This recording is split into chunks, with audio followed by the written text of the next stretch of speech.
দিল্লির লালকেল্লার চাঁদ দেখার খবর সম্রাটের কানে পৌঁছানোর পর নাকাকানা থেকে তোপধ্বনি করার মাধ্যমে তা জানিয়ে দেয়া হতো শহরবাসীকে। তবে চাঁদটি যে কেল্লা থেকে দেখা যাবেই এমন নিশ্চয়তা ছিল না।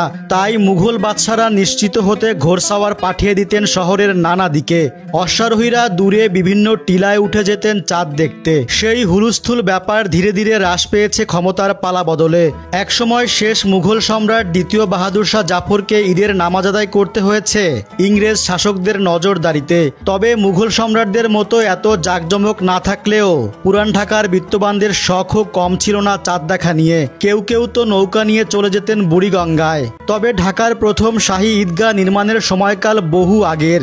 বাংলা মুঘল সাম্রাজ্যের অধীনে আসার ৪৪ বছর পর ১৬৬০ সালে সম্রাট শাহজাহানের ছেলে শাহ সুজার প্রধান আমত্ত মীর কাসিম নির্মাণ করেছিলেন ধানমন্ডির ঈদগাহটি। এখানে অনুষ্ঠিত ঈদের প্রধান জামাতে আসতেন সুবা বাংলার সুবাদার, নায়েবে আজিম ও তাদের পরিষদেরা। সাধারণ মানুষ এই মসজিদে নামাজ আদায়ের সুযোগ পেয়েছেন অনেক পরে।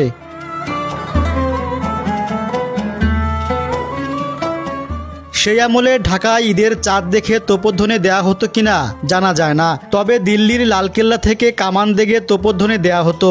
মির্জা নাথানের লেখা বাহারিস্তানি গায়েবী বইতে পাওয়া যায়, সন্ধ্যায় নতুন চাঁদ দেখা গেলে শিবিরের শাহী তুর্য বেজে ওঠার কথা। এরপর গোলন্দাজ বাহিনী গুলি ও আতশবাজি ছুড়তে শুরু করত।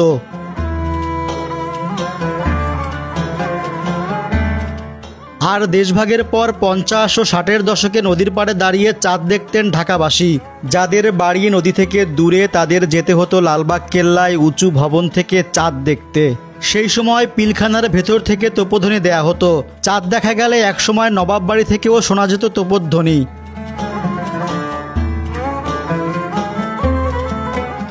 তৎকালীন ঢাকায় ঈদের মিছিল নিমতলী প্রাসাদ থেকে বের হয়ে হোসিনী দালান, বেগম বাজার, চকবাজার ঘুরে আবার নিমতলীতে গিয়ে শেষ হতো। তবে তখনও ঈদ শুধু বিত্তবানদের, সাধারণ মানুষের কাছে পর্যন্ত পৌঁছাতে পারেনি।